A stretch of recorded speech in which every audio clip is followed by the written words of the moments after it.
بسم اللہ الرحمن الرحیم۔ ایک عورت اللہ تعالیٰ کے نبی حضرت داؤد علیہ السلام کی خدمت میں حاضر ہوئی اور عرض کیا، اے اللہ کے نبی، آپ کا پروردگار عادل ہے یا ظالم؟ حضرت داؤد علیہ السلام نے فرمایا، اے خاتون، تم کیا بات کر رہی ہو؟ اللہ تعالیٰ تو سراسر عدل و انصاف والا ہے، وہ ذرا برابر بھی کسی پر ظلم نہیں کرتا۔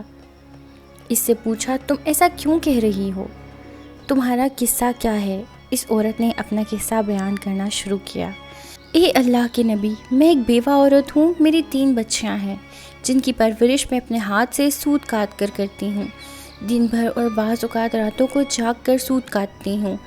گزشتہ روز میں اپنا سوت ایک سرخ کپڑے میں باندھ کر اسے بیچنے کے لیے بازار جانا چاہتی تھی تاکہ اس کی آمدنی سے بچیوں کے کھانے پینے کا بندوبست کر سکوں، لیکن اچانک ایک پرندہ مجھ پر ٹوٹ پڑا اور سرخ کپڑے کا ٹکڑا جس پر میں نے سوت باندھ رکھا تھا اسے گوشت کا ٹکڑا سمجھتے ہوئے لے اڑا۔ میں یوں ہی حسرت سے ہاتھ ملتی رہ گئی اور اب میرے پاس کچھ بھی نہیں جو اپنی بچیوں کو کچھ کھلا سکوں۔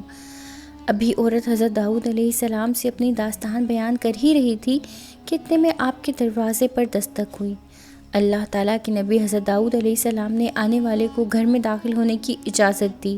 اجازت ملتے ہی 10 تاجر یکے بعد دیگرے اندر داخل ہوئے، جن میں سے ہر ایک کے ہاتھ میں 100 دینار تھے۔ تاجروں نے عرض کیا، اللہ تعالیٰ کے نبی، ہمارے ان دیناروں کو ان کے مستحق تک پہنچا دیں۔ حضرت داؤد علیہ السلام نے ان سے پوچھا، میرے پاس یہ مال حاضر کرنے کا سبب کیا ہے؟ تاجروں نے جواب دیا، اللہ تعالیٰ کے نبی، ہم سب ایک کشتی میں سوار تھے، اتفاقاً ایک زوردار آندھی آئی جس سے ہماری کشتی میں ایک جانب سوراخ ہو گیا۔ موت ہمیں ہمارے سامنے نظر آ رہی تھی تو ہم نے ایک نظر مانی کہ اگر اللہ تعالیٰ ہمیں اس طوفان سے نجات دے دے تو ہر شخص 100 دینار صدقہ کرے گا۔ اب پانی کشتی میں تیزی سے داخل ہونے لگا، ہمارے پاس کوئی ایسی چیز نہیں تھی جسے سوراخ کو بند کر سکیں۔ ادھر ہم نے نظر مانی، ادھر اللہ تعالیٰ نے ہماری مدد کا بندوبست کر دیا۔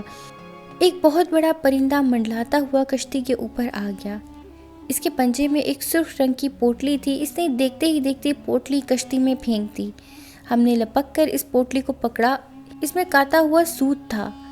ہم نے فوراً اس سے کشتی کا سوراخ بند کیا اور اس میں داخل شدہ پانی کو ہاتھوں سے باہر پھینکا۔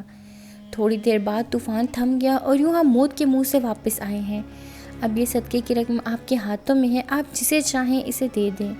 یہ قصہ سن کر حضرت داؤد علیہ السلام اس بیوہ عورت کی طرف متوجہ ہوئے اور فرمایا، پروردگار تیرے لیے بحر و بر میں تجارت کر رہا ہے اور تو ہے کہ ظالم گردان رہی ہے۔ پھر آپ نے وہ دینار اس خاتون کے حوالے کرتے ہوئے فرمایا، جاؤ انہیں اپنی بچیوں پر خرچ کرو۔